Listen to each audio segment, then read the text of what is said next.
Once we get through that 2000 barrier, it's really going to start to draw a lot more of the ETFs, the hedge funds, the generalist investors, and what we would love to see is sort of that euphoria that, say, Bitcoin captured the imagination of investors of all ages, all types. Can that happen to gold? We're proud to have Tectonic Metals as a sponsor of Liberty and Finance. Hey everyone, this is Elijah K. Johnson with Liberty and Finance. And back with us today is our good friend and sponsor of Liberty and Finance. We're honored to have Tectonic Metals CEO, Tony Reda. Tony, thank you so much for joining us today. Thank you again for having me. Well, it's great to have you. And I know we originally met at the Rules Symposium there in Boca Raton, Florida. It was great to meet you there. And we've had you on the channel quite a bit talking about the projects that Tectonic is doing. I'd like to get your perspective first on kind of the market environment in starting off 2023, because we're seeing a very bullish precious metals market, at least the first month here. Your perspective where we are right now. Yeah, it's obviously great to see the metals, and more specifically in our case, gold performing. I think we were all disappointed with gold's performance last year, especially in relationship with the interest rates and this talk of inflation and recession. And I think we're finally seeing that sort of dissipate, and obviously experiencing higher metal prices. I think the last quarter, and possibly what sparked some excitement or enthusiasm back into gold, at least, is the central bank's sort of record buying spree of the gold metal. And then the broader markets with the Dow, the NASDAQ sort of continuing to decouple here. I think that's really pushed the generalists to look at sectors that can present value. And then on the broader scale, all the same arguments from 2022, whether your hedge against inflation, things of that nature, gold is now really stepping to the forefront. With what I'm excited about, obviously I'm quite enthusiastic, and on my original Liberty Finance interview, I spoke about my enthusiasm for gold. Sometimes it doesn't always pan out exactly the way or in the time frame that you want it to. But I do believe that 2023 is going to be a record year for gold. And once we get through that 2000 barrier, it's really going to start to draw a lot more of the ETFs, the hedge funds, the generalist investors. And what we would love to see is sort of that euphoria that, say, Bitcoin captured the imagination of investors of all ages, all types. Can that happen to gold?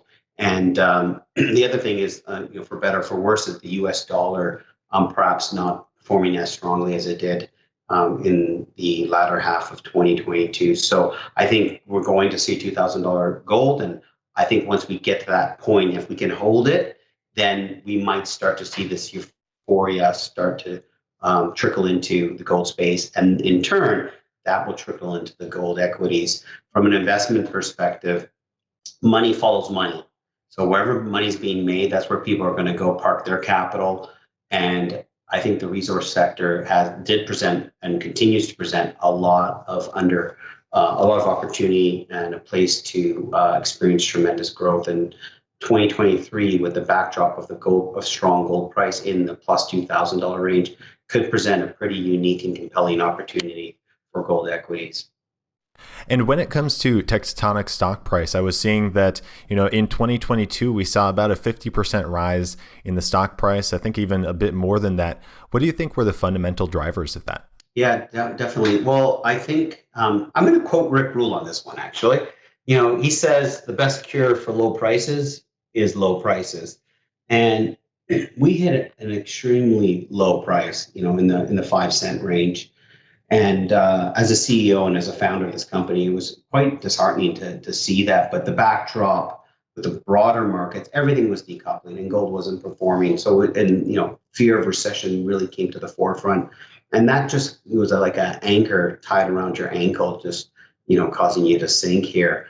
So what happened, I think, again, at the Rick Rule Symposium, that was our rock bottom price in the company's history. And we started to shift the messaging to our next in line project called the Flat Gold Project. And I say next in line because it wasn't being drilled last year. It's our latest and newest acquisition. And with every acquisition, prior to making that acquisition, we developed a 3-year plan. So our other projects were in their third year, and then flat was going into its first year. And so we were talking about drilling, and this is for those that know, the Rural Symposium was in July of 2022. We were talking about our TIBS project and our 70-mile project, but we started to introduce flat.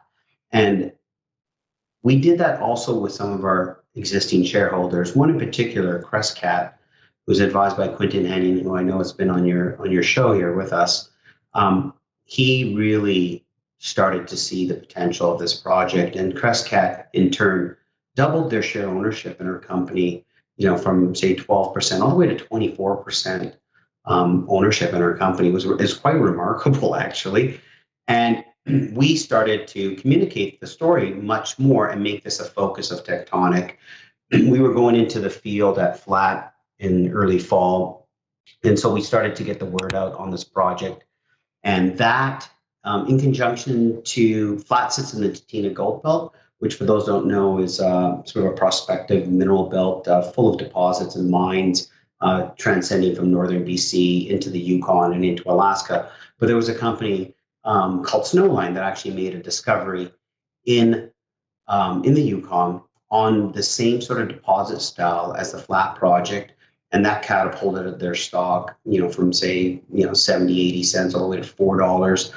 They had roughly a $400 million market cap, and then people started to look at potentially what other projects in the Tectonic Gold Belt can kind of have the same sort of success that Snowline had. So that the Rural Symposium, our communication, and shifting our core focus to this project was all part of the momentum that started to drive forward from the summer months into the fall. Another thing, we went to a very, probably like the first or second largest exploration conference our industry offers. It's called Precious Metals Summit.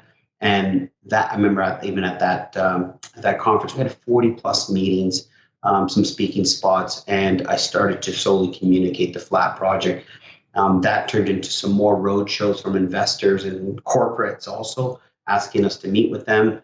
And the momentum just started to catch wave, where people started looking at this project and saying, wow, this has the potential to be something really meaningful. And in advance of drilling in 2023, let's get a share position on this stock. We also had a newsletter editor by the name of Jay Taylor launch coverage on Tectonic. And Crescat also started becoming quite vocal and started sharing their sort of investment thesis and belief in the project, in the flat project, with their audience. And that also started to attract more attention and cause the share price to increase. Now, I did want to get into this, kind of what happened with Tectonic in 2022, some of the highlights there, if you could share those with us. For sure, I'd love to. We actually sent out an email blast, and so I actually to this point, we always do this. We do this every year. Tectonic's top 10 highlights of the year, and I also do this for my board of directors and also for myself personally. I'm a big fan of looking in the rearview mirror and reflecting on the year that passed. I truly believe that you learn a lot more from your mistakes, or more from sort of the challenging periods than some of the successes. And so it's something that my team does, and I encourage everyone to do it professionally and even personally, for that matter, because you kind of forget all those situations that shaped the year. So I'm going to go ahead and share my screen here. All right, so our top 10 highlights of the year. Oops. We talked about the share price performance, and this really encapsulates what transpired. So the blue is Tectonic share price, and then the TSX ventures, you can see here, is highlighted in orange, and then gold. So these are we also have a peer index that we compare ourselves internally to, but you can, for this sake, for this presentation, you can see that our shares, not only did they rise 90% in the year, we also outperformed the TSX Venture by 130%. And this is roughly, you can sort of see the dates. This is September. This is where the Rural Symposium was. We had this little uptick, and then it really started to take shape. in September, and that was right around the Precious Metal Summit. And obviously, the chart speaks for itself, so I won't belabor it, but very pleased with, coming off of an all-time low for the company, and then, sitting now at, at a much higher share price. The second sort of milestone for the year was completing our inaugural program at Flat. You're looking at a trench on the Chicken Mountain deposit. We have our excavator and geo standing by. What was really exciting about this opportunity, or this moment, if you will, was that when you acquire a project, you have, as we do, this 3-year plan, and so we started to unfold that 3-year plan and stepping foot on a project that hasn't been explored in 20 years. Flat sat dormant, for 20 plus years. The last explorer to work it was in the late 1990s. So it's great. Looking at a map is one thing on your desktop or printing a hard copy, but going into the field, and it really solidified our excitement in the project. So that was a huge success to touch ground and execute this program. I mentioned this earlier as well. Another huge milestone for 2023 is having our largest, now our largest shareholder, Crescat Capital, put their money where their mouth is and double their share ownership in our company. That's undiluted at 19.9%, and partially diluted, they're over 20%. So that's a huge endorsement from a very reputable and respected fund, if you will. Our fourth milestone for the year was attending the Precious Metals Summit. This was that turning point in September, and I would tip my hat off to the team for organizing such fantastic meetings, and also tip my hat off to the conference organizer. This is one of the premier conferences that our industry offers, and 40 meetings, and this is over the span of 3 days, is huge. But the quality of the meetings, it's an invite-only conference, so not only do we meet with hedge funds or portfolio managers, we also met with corporates, major mining companies, and then, some high net worth, sophisticated investors. And this is where I really, our entire presentation was focused on Flat. We just basically laid it all out, fully exposed. This is what we think, and that excitement rippled. And from my perspective, it was just excellent to have validation and be heard.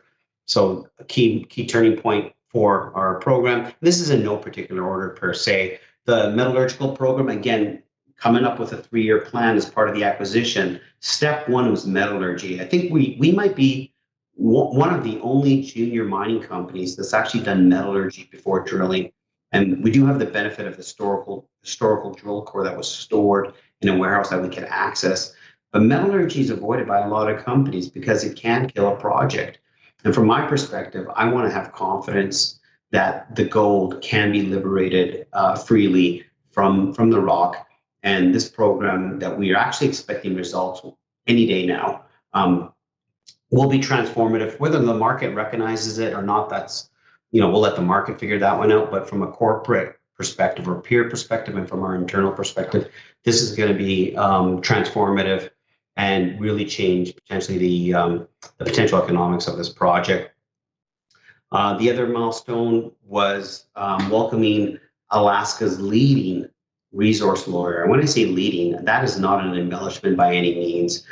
Every major resource project and mine in Alaska, Joe Perkins, or Joseph Perkins, his legal name, he's been a part of, and he's represented the native corporations, he's represented major mining companies, junior mining companies, federal government, state government. He's worked all angles, and he announced his retirement, and I went and tried to poach him right away. And thankfully he said yes. So Tectonic is his first directorship, and we are definitely, without a doubt, punching above our weight class with the addition of Joe to our team. And the board represents a very diverse skill set. It's not just geology. There's mining, there's legal, there's ESG, things of that nature. So we're extremely honored and humbled to have Joe join us. We did launch also our program on our 70-mile project. We did find gold. We announced that, some ounce per ton stuff over a couple of meters. It was a successful program. And so if you're not drilling, you're not finding. And it's important as an exploration company that we continue, that you drill each and every year. Also, another thing that happened was our native corporation, one of Alaska's largest native corporations called Doyon Limited. They are a for-profit entity, and they've invested in Tectonic initially via strategic investment in 2020.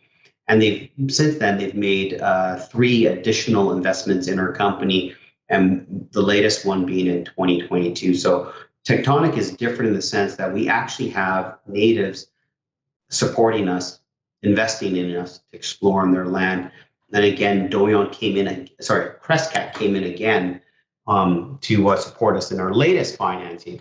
So Crescat's invested twice this year, Doyon as well, and extremely proud to have both. Crescat's our largest shareholder and Doyon's our second largest, both over 10% in reporting. You can't find a mine unless you have a geologist, and we added veteran Peter Cleespies to our team.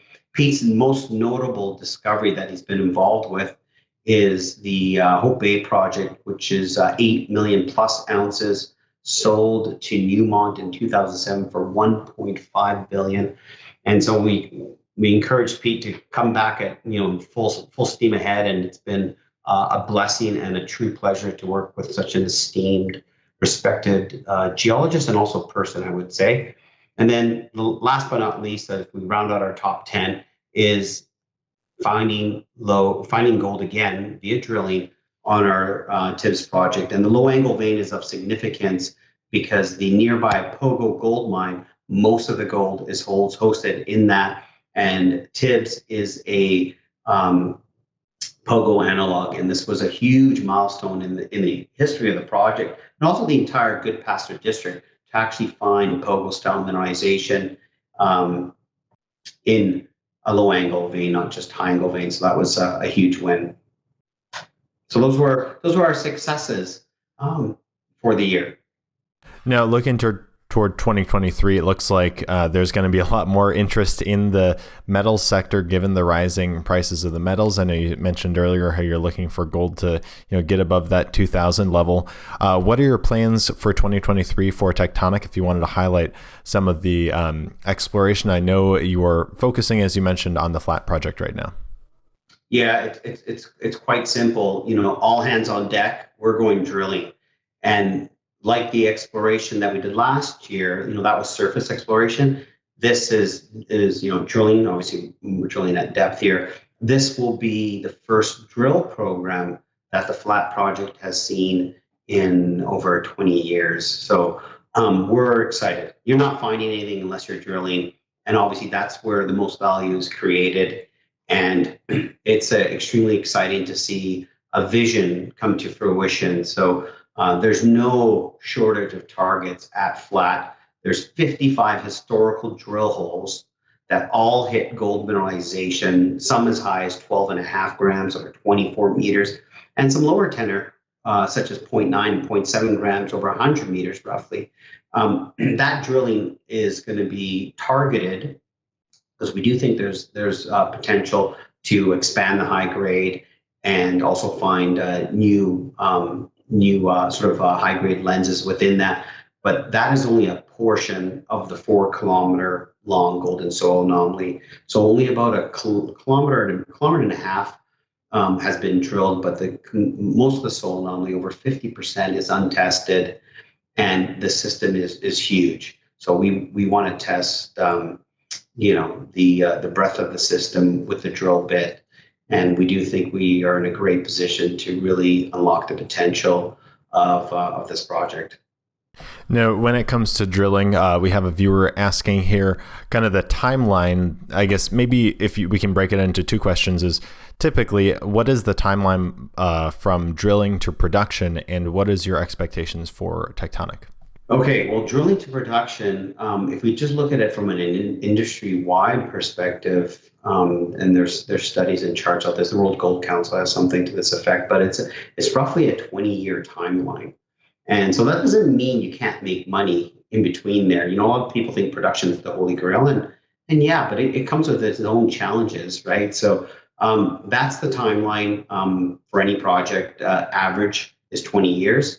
And from the flat perspective, we do have 55 drill holes. So are we're on native land? Can it be shorter? Possibly, but I don't think you'll do it under 10. That's for sure. So that's the time frame we're dealing with. We have a question from Mark here about metallurgy. You mentioned in the top 10 highlights that you're doing that for the flat project, and results will be coming soon. If you wanted to just kind of expand on that for our viewers. Yeah, the metallurgical samples were collected, I believe, in late August, early September, with the backlogs of the lab. And it's a metallurgical testing. It's not a do this, get that. It's an interpretive process where you like, for us, for example, we do our you take the samples, you run it for fire assay to see if the grade matches the historical grade. Then you have to do characterization analysis. And then you form then we do cyanide soluble testing, and then you form your composites for the bottle roll, so on and so forth. And there's flotation and gravity. So you can do a suite of metallurgical testing. So all of that is expected to be in our hands this month, or we're already third week almost of January. So maybe first week in February, and again that will give us comfort. Our game plan here is to demonstrate that this project is free milling. I think it's important to get a little technical here. For those who don't know, metallurgy is the ability to extract the gold from the rock. How do you do it? Sometimes you have to crush it. Can you use run of mine, which is just taking, not crushing? Is it running through a mill? Put it on a heap leach pad? Is it running through flow, gravity? Is it refractory? So there's whole suite, and each one of these methods impacts the economics of a project. Now, your average open pit gold deposit in the world right now, the average grade, I would say, is 1.1 grams per ton. That's for a free milling open pit deposit. Now, if you're a heap leach open pit, the average grade is sitting around 0.6, 0.65. So the reason being is that your capex to build that heap leach pad, is much lower than building a mill, and your opex to run that is way lower. So because there's 55 holes, and because metallurgy is extremely important to understand the economics of a project, we're starting with that. But the goal eventually, this goal will prove that it's free milling. The second step is to prove that it's heap leachable, and that to have a heap leach project in this day and age in North America in a safe jurisdiction, and it is going to be extremely coveted by major mining companies. So that's the path we're going on. That's why we're really excited about the metallurgy. Now, this one study, it is a study. You have to do probably about 5 or 6 of these studies over the course of a project before you put into production to really nail down everything. But this is definitely a huge step forward for this project. And then when the drill results come in later this year, and we announce whatever interval you will, let's just say, assuming obviously we hit, but let's just go with a hypothetical number of 3 grams over 50 meters, or maybe it's a gram over 50 meters. The point is, when you have metallurgy attached to that, you can then not only decipher that this is a potentially an economic grade and width, but the metallurgy can really feed and formulate in that opinion. And it will also give us the confidence to continue to collect samples and further validate the metallurgy. So hopefully that addresses the question. I kind of probably went on a bit longer, but I'm not sure if everyone fully understood the impact of what the significance of metallurgy is to the economics or the viability of an exploration project.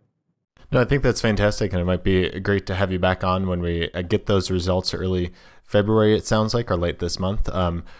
One last question we have from a viewer. Rowan wants to know, how does the analyzing of the stock market, and I guess I could throw in here also like the economy and general market conditions, impact your team and the way that you run Tectonic's finances and so on?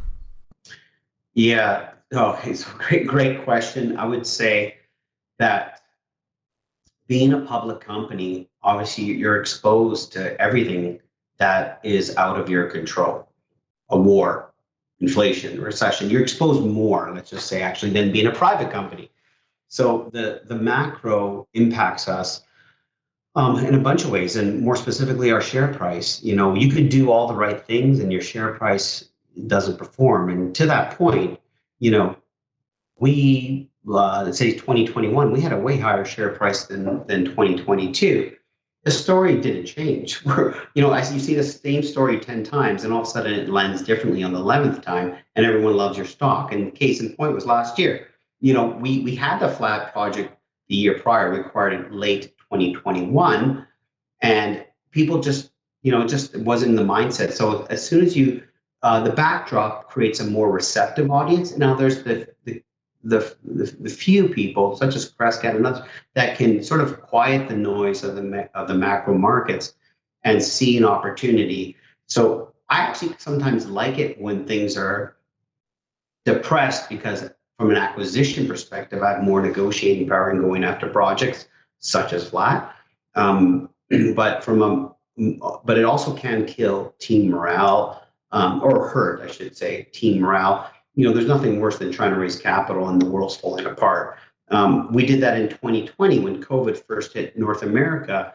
If you recall, the Dow, the NASDAQ, they're having like 1,000-point plus losses each day. And here we are trying to go into the field and raise capital. And what we did is we looked outside of the traditional boxes of equity and approached our native partner, and they made an investment in our company at a premium, I might add. At that point, became our single largest shareholder with like a 22% ownership. So it forces you to look elsewhere, but it's, the macro impacts us on all fronts, including morale. And, that, I think I said this at the Rule Symposium, what separates the weak from the strong, everyone talks about like, is how you manage the hard times. Everyone's your friend in the good times. And also, everyone loves your stock in a bull market, but who loves your stock when it's a bleak bear market, and who's going to take your meeting in a bleak bear market? So I think that's the testament for management. Rick Rule does at his conference, he does this Living Legends panel, and it's always well attended. I'm always there. It's great, but for me, the legend. Everyone can talk about the wins, the sale to X, so and so, whatever else. But how did you survive 2008? How did you survive 2013? How did you survive the the late 1990s recession? Those I think are super important to establish pedigree in management. And I know Tectonic is a new company here, but it sounds like you guys have already weathered some pretty big storms of COVID and the depressed metals market of 2022. Yeah, it's been we went public in 2019. We were private, self-funded, and we had some like RCF, some other funds funding us for 2 years prior. So, but it was it's been 2020 was not a great year, and then obviously last year was not as good as expected. But it's kind of par for the course. If you're a public company, you gotta have thick skin, and luckily I have a team that has gray hair, so we've all been through this to some extent. Fantastic. Any last thoughts before we let you go, Tony, about your outlook for 2023? Yeah, well, I said earlier, and I always knock on wood here, but as I said earlier, the best cure for low prices is low prices, and I quoted Rick Rule for saying that. Well, I think 2023 can embody that statement, at least for the resource sector or the gold space. Is that the best cure for our industry is what we went through. So 2020, 2021, and my outlook on 2023 is quite optimistic. And I obviously encourage others to share that enthusiasm. But maybe it can't get any worse. Let's just put it that way. Famous last words. Maybe it does. Maybe it does. I don't know. But I'm for myself personally, I think 2020 and 2021 has given us a lot of thick skin and some scar tissue. And it's like, bring it on. So 2023 will be a good year, without a doubt. And where can our viewers find you online if they're interested in learning more? Yeah, www.tectonicmetals.com. That's our website, info@tectonicmetals.com, Tony@tectonicmetals.com. And our LinkedIn. We are big fans of LinkedIn, and we keep both our company page and my personal page as well active with all things tectonic and just also industry stuff. I love interacting with people. That's where I met this wonderful person named Elijah.